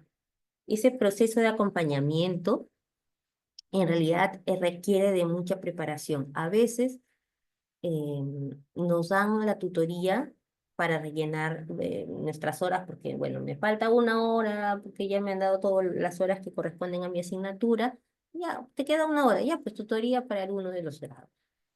Si es así, que usualmente pasa, bueno, me preparo con todo, por eso ustedes están aquí además y compartiendo y aprendiendo, ¿verdad? Y tienen materiales, y esos materiales son una nada, en realidad, todo lo que existe en tutoría. Y pues vamos buscando. Bien, y hablemos de los padres de familia también, ¿no? Estos padres de familia que responden a una obligación natural, o debieran responder a una obligación natural, debido a que son los primeros llamados en educar, en formar. Si se dan cuenta, yo coloco padres de familia, padre o madre, ¿no? Y adultos responsables. Y también los coloco porque muchas veces dejamos de lado a los abuelos que hacen la función de padres, o a las nanas, o a las los hermanos mayores, ¿no? Que se hacen cargo de los niños y que van a las reuniones y que están pendientes, o no están pendientes, pero son los que firman la matrícula porque los padres no pueden estar o simplemente no están en la vida de los niños. Entonces, y hay que tenerlos, ¿no? Adultos responsables. A veces no comprendemos y sus padres nunca vienen. Y cuestionamos y a mí me pasaba, ¿ya? No vienen los papás no, de Verónica, no, vienen a veces, ¿no? Ya, pero ¿y quién era la responsable? Ah, la abuelita. Y oye, pero la abuelita ese día estaba delicada, por eso no fue. Ah, pero ya la habían juzgado. En cambio, si conocemos y hacemos que se incorpore al grupo ese adulto responsable, que no es el padre, ese es el apoderado en realidad, ¿no? Cambian las cosas. La vinculación de la familia es un factor fundamental en los buenos resultados del proceso educativo. Saber que tiene hermanos, saber cuál es la conformación de la familia. Y se miran, pero tengo tantos alumnos, ¿cómo me voy a acordar de todos? No hace falta que te acuerdes de todos. Armarle su expediente, como se hacía antes. Oye, hay cuestiones hay estrategias, vamos a decir, antiguas, que todavía funcionan. Entonces, trabajemos con esto. Oye, cada uno tiene su folder, pues, pero cada uno puede llenar su folder. Una hojita, vamos a hacer una ficha, vamos a simular que estamos en una entrevista de trabajo, chicos, secundaria. Voy a hacer un ejemplo como para secundaria. Yo lo he trabajado con sexto grado, pero funciona bien para secundario porque ya vamos mirando un tema de situación laboral a futuro, cada vez está más cerca. Entonces, bien, vamos a entrar vamos a hacer un contrato de trabajo, vamos a pasar entrevistas a lo largo ¿no? A lo largo del mes. Entonces, les doy una hojita y cada uno coloca sus datos, ¿no? Dónde viven, con quiénes vive, con qué personas se relaciona más, si tengo que pedir ayuda a quién debo llamar, y todo eso lo llenan los chicos, ¿de acuerdo? Cuántos hermanos tiene, cómo se llaman los hermanos, con quiénes viven con los abuelos, y ahí estoy hablando de las familias, ¿no? Las familias extensas, las familias nucleares, ¿no? Los que viven en tu casa, ¿no? Ya todo eso está. Y luego marca, ¿no? ¿Qué día vamos a tener nuestra reunión? ¿No? Y tú les das los horarios como para que puedan tener una reunión con ellos, ¿no? Eso sería la asesoría individual, ¿no? En adelante. Entonces, por ahí hacer estas situaciones, un juego de roles, por ahí ayuda, ¿verdad? Ayuda a los chicos, no se sienten como, ay, me está haciendo un diagnóstico. Ellos no necesariamente saben que les están haciendo un diagnóstico o para qué sirve, ¿no? Es como que estamos jugando todos, pero nos están dando datos muy importantes que luego tendré que revisar. Revisar, seleccionar, hay alguna situación compleja, ya ahí le pongo la alerta, ¿no?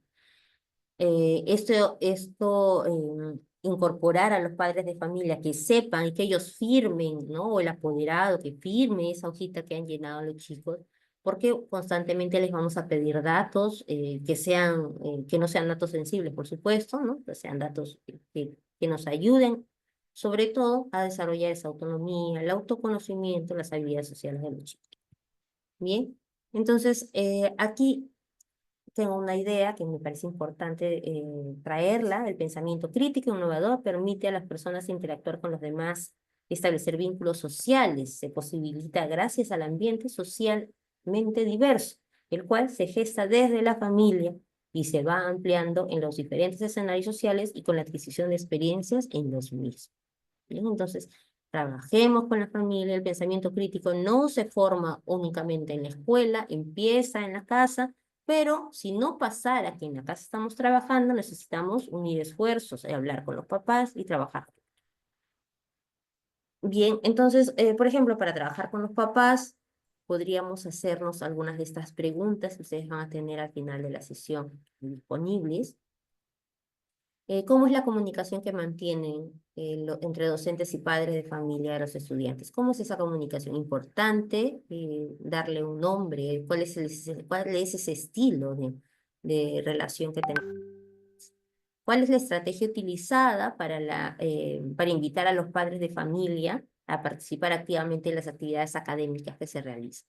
Últimamente se ve mucho el Día del Logro, las ferias. Estas son actividades más que nada académicas.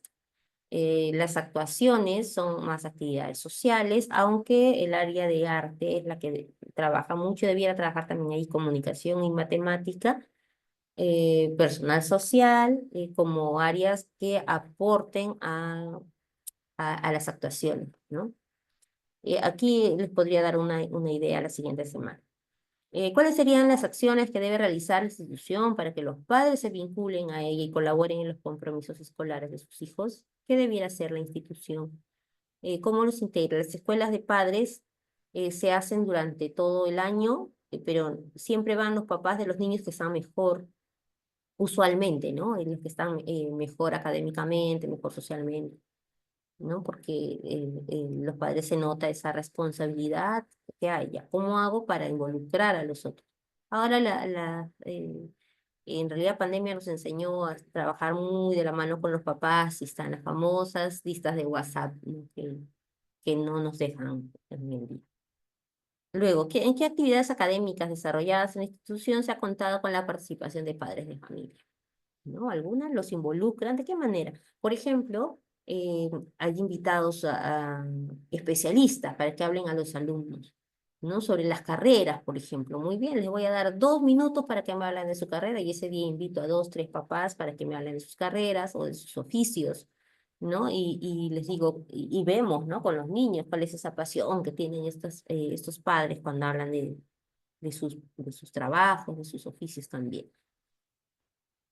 Bien, entonces es importante, esto es algo que escribimos con el profesor Bernabé, decía, ¿no? En un trabajo hablamos de la gestión, hablamos de los aliados, los padres coformadores, corresponsables. Entonces se parte del reconocimiento de lo que se entiende por gestión y corresponsabilidad, principalmente, de modo que se puede establecer una relación con el diagnóstico institucional que permita comprender la necesidad de valorar el contexto social, económico y familiar vulnerable que afecta al desarrollo integral de los estudiantes y que pone al descubierto la inequidad de oportunidades para acceder a la educación, aún en contextos urbanos, a los que la pobreza expone incluso cuando se la declara como un derecho universal. La misma que se acrecienta en tiempos de pandemia, en los que los padres de familia deben repensar los estilos de vida, trabajo, convivencia y aprender junto con la escuela que el aula ha dejado de ser la infraestructura en la que se generan los aprendizajes y se ha posicionado en cada situación que permite la interacción desde la diversidad en unidad de propósitos. Esto fue muy interesante, esto es un artículo que escribimos para un libro, con un profesor. Hablábamos mucho acerca de la corresponsabilidad y en realidad hablar de pandemia es hablar de el momento en el que se expuso la realidad de todas las familias, de los trabajos. Ustedes seguramente recuerdan muy bien cómo tenían que compartir el espacio con sus hijos, cada uno tenía clases, ustedes tenían que dar la clase, y seguramente ahora mismo estamos removiendo muchos sentimientos de frustración, de enojo, pero también de aprendizajes. Y aprendieron cómo aprendían sus hijos, y aprendieron cómo interactuaban sus hijos con otros. Vieron cómo sus hijos apagaban la cámara y se iban a descansar y ustedes de un grito ya los tenían nuevamente seguramente en la pantalla aprendiendo porque ustedes veían en sus hijos a sus alumnos también, ¿no? Entonces, y comprendían cuál era la situación y comprendían por qué el chico de tu aula se desconectaba porque a tu hijo le pasaba lo mismo, que eran 3 personas conectadas y se le iba la señal y entonces uno tenía que apagar su cámara, su teléfono, darse de la clase porque lamentablemente no, la red no daba para todos, ¿no? Entonces eran muchas situaciones y creo que fue una época de mucho aprendizaje, si bien de mucho dolor también. No descartemos el aprendizaje que se vivió en esa época. Y hablemos pues también, por supuesto, hemos hablado todo el tiempo de los padres, de los maestros y hemos dicho, ¿no? Qué importante es traer a la mesa el tema de los estudiantes. El papel del estudiante es un espacio importante en la formación, esto ya lo hemos dicho. La autonomía, la libertad dentro del proceso implica esa mirada libre de presiones y represiones. Cuando el chico se compromete, no falla.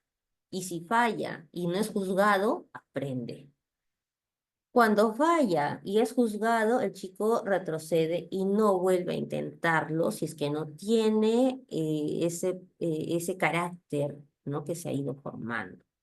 Entonces, hay que trabajar mucho con los chicos para que se vayan haciendo más proactivos ante las situaciones. Siempre les damos la situación a todo. Hagamos el proyecto, ya le llevé el proyecto hecho, ya le llevé el plan hecho, ya le llevé...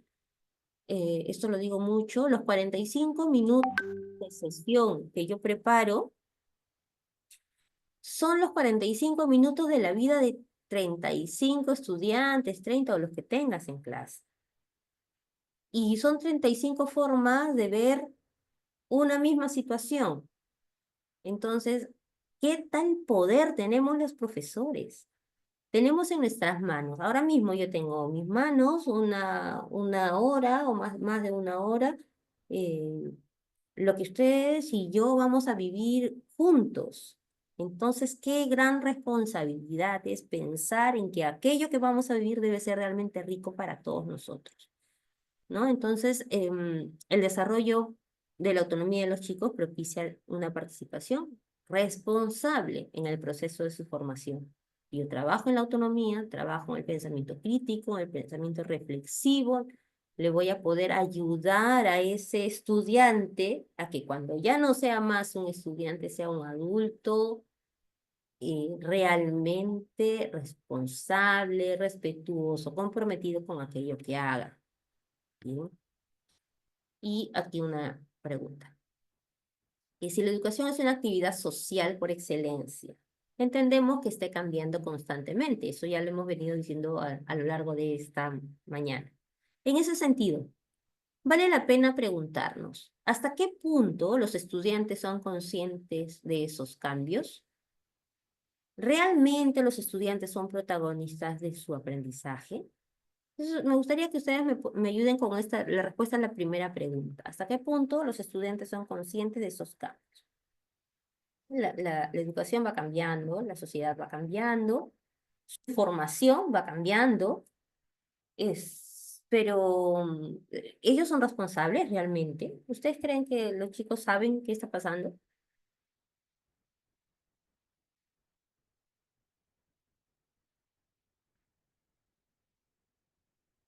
Qué bonito, acá han ido escribiendo varias cositas en el chat.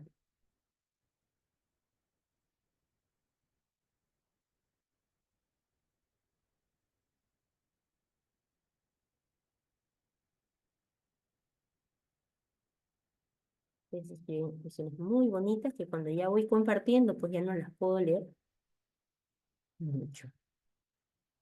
Pocos estudiantes saben a qué van al colegio. Esto es una verdad absoluta. Les preguntaba a mis niñas de sexto grado, niñas, en los primeros días de clase, niñas, ¿ustedes han elegido el colegio? No. ¿Han elegido el aula? No. ¿Han elegido el uniforme? No. ¿Han elegido a la profesora? No. ¿Han elegido algo para estar aquí? No. ¿Y por qué están tan contentas? Les decía yo. Porque estaban como, no, pero me ponían caras de, ¿qué está pasando, profesora? ¿Por qué nos hace esas preguntas, no? ¿Y por qué estás tan contentas? Y decían, porque estamos con nuestras amigas. ¿Y eso lo han decidido?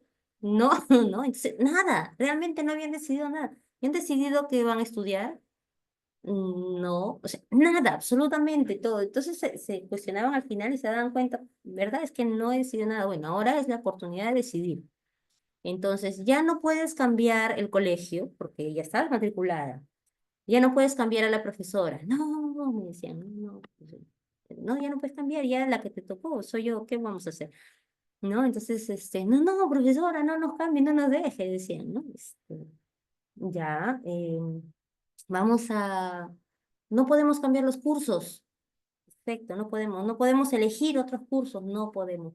¿Qué es lo que podemos elegir? Podemos elegir ser felices con algo que aprendemos, podemos elegir comprometernos, podemos elegir ser responsables, y en realidad podrían elegir muchas más situaciones de las que pueden, de las que sabían ellos que conscientemente no podían elegir, ¿no? Entonces,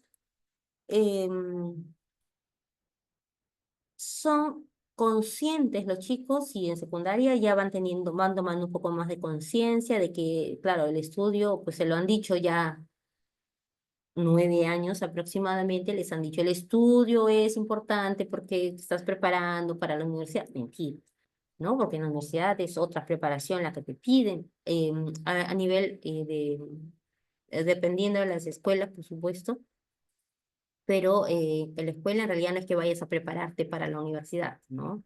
En la escuela vas a aprender, a formarte, hay un perfil egresado que se busca conseguir, y personas responsables, cultas, unidas, ¿no?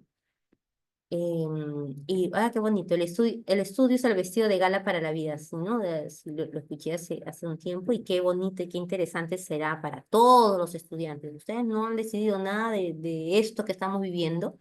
Nosotros mismos podríamos decir, no he decidido cómo es que va a ser mi trabajo, no es decir, las condiciones de trabajo laborales, no he decidido, porque eso depende de la empresa, ¿no? De la escuela, pero puedo decidir ser el mejor profesor, puedo decidir ser la mejor profesora, puedo decidir llevar este curso, puedo decidir llevar otros cursos que me complementen, puedo decidir leer los materiales, puedo decidir ver los videos y buscar otros y proponerlos, puedo decidir cantidad de situaciones en realidad. Y eso tiene que ver con una palabra que la maestra Milagros nos comparte, que tiene que ver con la madurez, ¿no? Entonces, si los estudiantes asumen la responsabilidad, ellos no estarán obligados a hacer algo.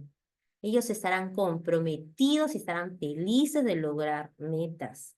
Una chica que estudia todo el tiempo y que consigue la beca 18, por ejemplo, o estas becas que dan en la universidad, ¿no? En las universidades, que con esfuerzo y esmero se preparan, se levantan muy temprano, nadie las comprende porque qué hace a las 5 de la mañana, está haciendo bulla, pero no importa, ella está estudiando porque sus profesores le dijeron que tenía que sacrificarse, y ella luego entiende que eso no fue un sacrificio, fue una donación de tiempo, un regalo de tiempo, y finalmente consigue la beca y está feliz. ¿Por qué? Porque comprendió que todo tiene un sentido, que todo tiene un propósito.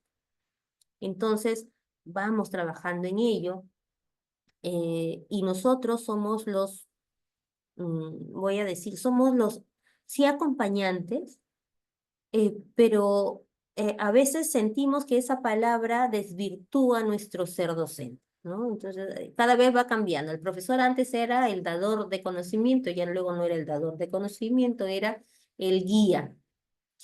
Uy, me han bajado de categoría, decían algunos maestros, ¿no? O sea, ya no soy el que le doy el conocimiento, ahora lo guío. Claro, porque tú sabes, ya lo has logrado tú, ahora ayúdale a otro. Entonces, esto es más solidario, y el maestro es solidario por excelencia. Bueno, tiene sentido, está mejor, entonces, bueno, vamos a acompañar a los estudiantes, vamos a guiarlos y orientarlos. No es posible que los chicos terminen la escuela sin saber qué es lo que quieren en la vida. ¿Por qué pasa eso? Porque no han conocido a lo largo de, miren, 11 años, en realidad más, ¿no? Porque son 11, 14 años de la vida de las personas en el colegio. Eh, no han descubierto en 14 años qué les gusta hacer. O quizás aquello que les gustaba hacer fue sancionado, ¿no? Entonces, pues son cosas que pueden ir pasando. ¿Cómo vamos, maestros? ¿Vamos bien?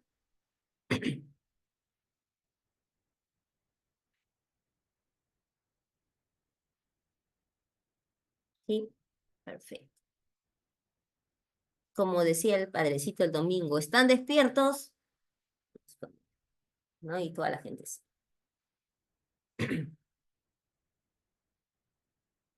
Todo bien, perfecto. ¿Se han divertido y hemos aprendido? Está interesante, muy despiertos. Ah, excelente. Muy bien, vamos avanzando. Para la siguiente semana vamos a tener ya estrategias y para ver cómo podríamos hacer el diagnóstico de una manera distinta. Porque siempre hacemos lo mismo, ¿no? Siempre, por ahí las empresas tienen la forma de hacer sus planes de trabajo de una manera que podrían ser interesantes.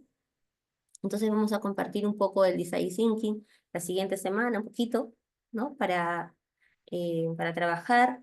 La estrategia, el tándem que les comentaba, tiene que ver con el apoyo entre dos estudiantes en las fortalezas que puedan tener dos estudiantes, pero fortalezas distintas. Mi maestra en 5º grado la aplicó, obviamente no nos dijo que esa era la estrategia, yo lo descubrí cuando ya estaba estudiando en la universidad.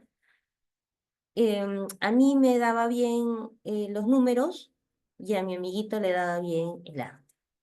Entonces, pintar, ¿no? A mí no se me daba muy bien el dibujo, la pintura era un poco quedada para eso. No podía, me costaba mucho. Y entonces nos sentó juntos y me dijo, tú te vas a encargar de tu amiguito, ¿no? Me dio el nombre, claro, nos sentó juntos y me dijo, tú te vas a encargar de enseñarle matemáticas. Y entonces yo le enseñaba matemáticas y llegaba un momento que me decía, ya no me digas, ¿no? ¿Cómo? No me digas, ya sé. Pero yo atenta y leía mirando el cuaderno a ver si estaba haciendo bien. Y entonces se equivocaba, le decía, no, pero mira, acá es una resta. Ah, sí, y entonces ya poco a poco él, yo creo, poco a poco él iba mejorando. Y él me enseñaba la hora de arte. Cuando teníamos que dibujar o pintar, no, mira, así tienes que hacer. Y me enseñaba que con círculos, por ejemplo, podía hacer un gato, ¿no? O los números. Mira, mi mamá me enseñó así, con este número te sale un mono, o sea, con el número 3. Y yo, ya, entonces me daba las técnicas.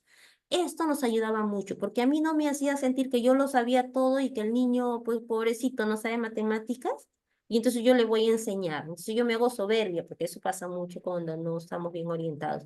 Y no, para nada. Yo sentía que le podía ayudar al niño y él además se sentía feliz porque él también me podía enseñar a mí. Y yo en ese momento él era mi maestro, mi pintor, ¿no? O sea, el maestro que me enseñaba a dibujar y a pintar con los colores, ¿no? Y combinar colores y todo esto que ahí yo, sí, cómo era que salía el verde? Ay, le decía, otra vez tengo que repetir, ¿no? Entonces era una dinámica muy bonita. Esto funciona muy bien. Ahora, seguramente algunos de ustedes han escuchado, voy a aprovechar en comentarlo, seguramente han escuchado o han visto en el Facebook, ¿no? En LinkedIn también algunas noticias sobre el aprendizaje entre pares, que es me parece que es una iniciativa muy interesante también, ¿no? En la que les enseñan. Yo me quedé con matemática, me parece que ha ampliado a otras áreas pero niños también se van enseñando, ¿no? Se preparan en un tema y van enseñando a otros. Eso también podría ser algo muy interesante para poder ayudarnos en las tutorías. Bien, maestros, entonces, hoy día hemos aprendido, hemos recordado, he visto los comentarios de los videos y del video que ustedes han podido observar, qué importante va a ser el dejar huella. Todos nosotros dejamos huella. Aquí me tengo solo 2 minutos porque a veces dejamos huellas negativas en nuestros estudiantes. Y es triste que una persona, ¿no? Por ejemplo, a mi edad, que me acuerde yo de cosas muy tristes de la maestra, ¿no? Cuando nos golpeaba, por ejemplo, cuando no terminábamos una tarea o cuando no teníamos una letra bonita. Cuando nos hacía hacer la fila, ¿no? A ver, haga una fila, ella nos decía eso, ¿no? Era una columna, pero ya nos hacía uno detrás de otro, y todos con el cuaderno, y los compañeritos que no habían hecho la tarea, ya sabían que no habían hecho y que les iba a caer un golpe, entonces se ponían un cuaderno en el pantalón, ¿no? En el buzo. Y nos daba todo, y algunos, yo tenía, les decía antes, el cabello corto y tenía mi vinchita ahí, entonces yo también ahí buscando estrategias para que el golpe no nos haga daños. Ese recuerdo es triste, o sea, eso no puede ser que un niño lo recuerde, no debería recordar algo así. Sin embargo, a veces con el afán de formar el carácter, formar la responsabilidad, porque tú tienes que hacer la tarea, si no te va a golpear, te va a caer, eh, eso hace que en realidad las personas no sean conscientes de la importancia, ¿no? De hacer y de cumplir tu responsabilidad. Y además no nos preguntaban absolutamente nada. Recuerdo mucho a esta maestra porque era una época difícil en mi vida personal, entonces teniendo 9 años. Entonces 8 o 9 años fueron años muy complicados para mí en ese momento, pero la maestra nunca lo preguntó. Cuando he llegado a 5.º grado, la maestra era otra y es la maestra justamente la que me enseñó esta técnica de trabajar con mi pareja, ¿no? Con mi compañerito y es la que nos hacía, vamos a cocinar, juntos traigan algo vamos a hacer una huancaína, les voy a enseñar a hacer aquí. Y todos traíamos y participábamos y nos hacía la danza y de repente la maestra me pregunta, ¿qué ¿por qué estás triste? ¿No? ¿Qué pasa? Y no estaba llorando, maestros. No, yo no estaba llorando ese día, pero me preguntó eso porque mi mirada seguramente era triste en ese tiempo. Y le conté la historia de mi vida, creo que por primera vez, y la maestra me recuerda desde ese entonces. Entonces, para mí fue la mejor maestra porque me pregunta, ¿qué te pasa? ¿Qué tienes? ¿No? ¿Por qué estás triste? Si esa maestra no hubiera preguntado, probablemente yo no sería maestra ahora mismo. Entonces, esto lo cuento, lo comparto con ustedes con mucha confianza. Si somos más de casi 200 personas, pues que saben un poquito de mí y está bien, ¿no? Pero qué importante fue encontrar a esa maestra, ¿no? Mi maestra Vilma, y que hace algunos años la volví a encontrar. Ella se fue a otro país y vino al Perú y no sé, por cuestiones de la vida nos conectamos y me recordaba, ¿no? Y recordaba mi historia. Entonces eso para mí ha sido muy importante y significativo. Eso mismo o esa misma ilusión con la que ella preguntaba y ayudaba a sus niños es la que yo prefiero transmitir a mis estudiantes. Entonces, algunos dejamos huellas y nunca nos enteramos, por lo menos no en los años de escolaridad, sino como ustedes compartían años después, que nos describan con emoción, por ahí que nos da ese corazoncito de, de emoción, pues, ¿no? También. Así que esa debe ser nuestra principal misión. Ser exigentes no significa ser malas personas. Ser exigentes implica decirle a los chicos, comprometer a los chicos, guiarlos, porque el destino de la vida de la gente no está en otros, sino en ellos mismos. Bien, maestros, entonces con esta reflexión nosotros compartimos hasta hoy y ha funcionado muy bien esto de los videos y les dejo un video muy bonito, muy interesante también. Lo voy a colocar en la clase para verlo, para compartirlo la siguiente semana. Y igual que ahora, ¿no? El video y haremos ahí algunas preguntas como para poder reflexionar acerca de ello. ¿De acuerdo? Muchísimas gracias, que tengan una linda semana, son las 10:14, en un minuto ya nos estamos terminando. Creo que ya van a pasar la asistencia, ¿no?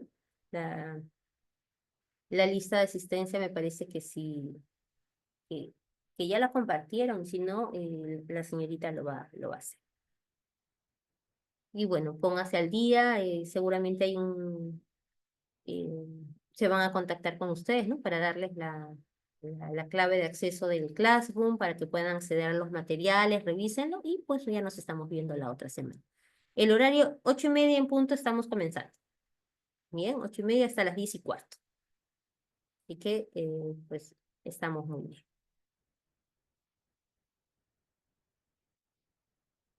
Aquí queda grabado también todas las personas que participan, ¿no? Pero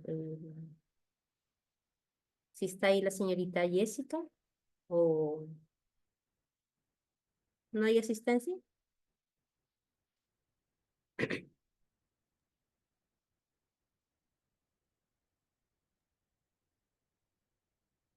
En unos segundos le envío el link para la asistencia, no se preocupe.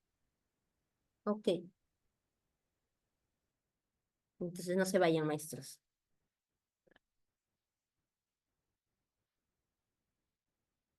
Sí, en Classroom ustedes van a encontrar la grabación de la sesión del día 7 y los materiales que están disponibles. Esa pestaña de materiales se va a ir incrementando, ¿no? Yo encuentro algo más, ahí yo lo voy a colocar para poder compartir, ¿de acuerdo? Ahí ya la señorita nos va a compartir en un momentito la asistencia. eh, Tareas que he dejado, un video con algunas preguntitas, 3 preguntas para compartir. Lo había colocado hasta el día de hoy, 8 de la mañana, pero igual ustedes pueden verlo. Ahora lo voy a actualizar en el horario para que puedan intervenir lo que no lograron hacerlo. Gracias, profesor Roberto. Gracias, maestras.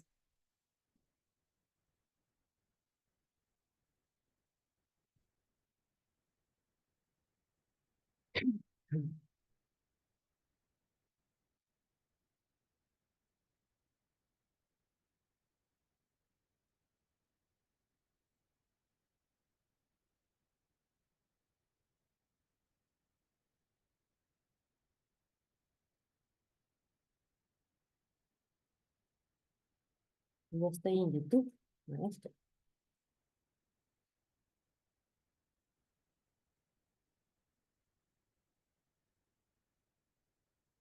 Gracias, gracias, maestro.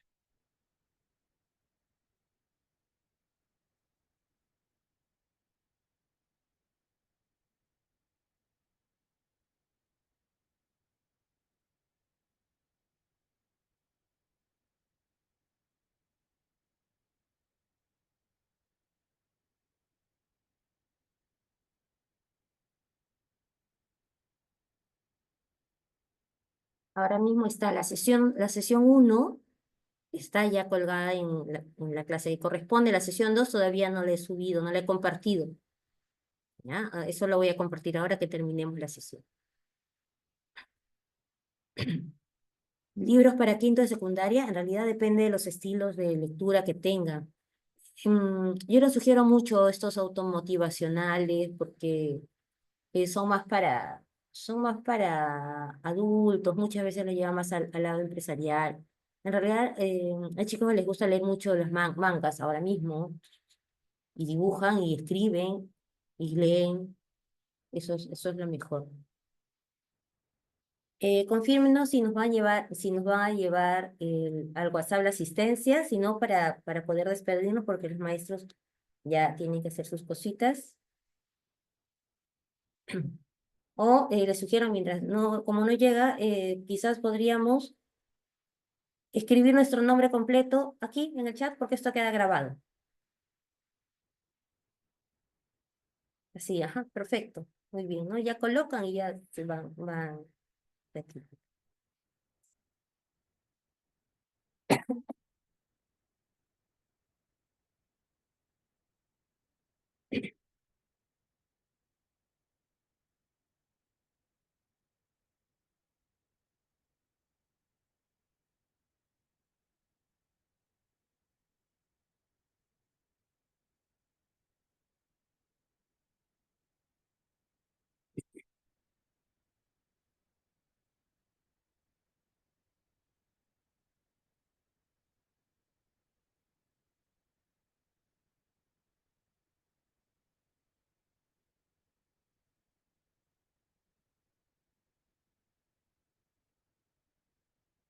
Nuestra Soledad, coloque su nombre completo por el chat. Y los que ya... Profesora, mil disculpas, ya le acabo de enviar el link para la asistencia. Ya. Los maestros que ya se retiraron, ahí ya están el nombre en el chat para registrarlo nosotros.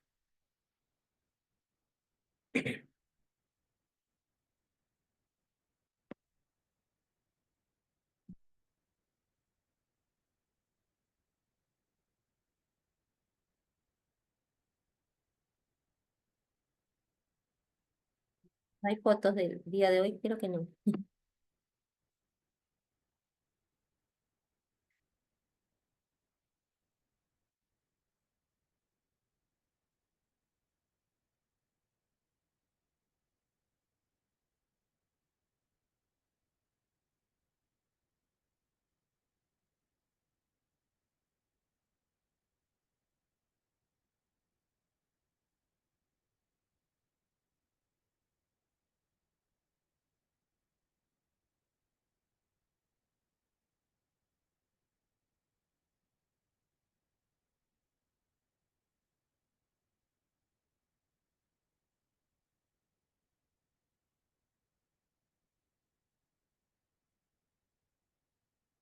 Gracias, cuídense, buena semana, hasta la próxima. Todo está en Classroom, sí. La sesión de hoy la vamos a colocar en un momento.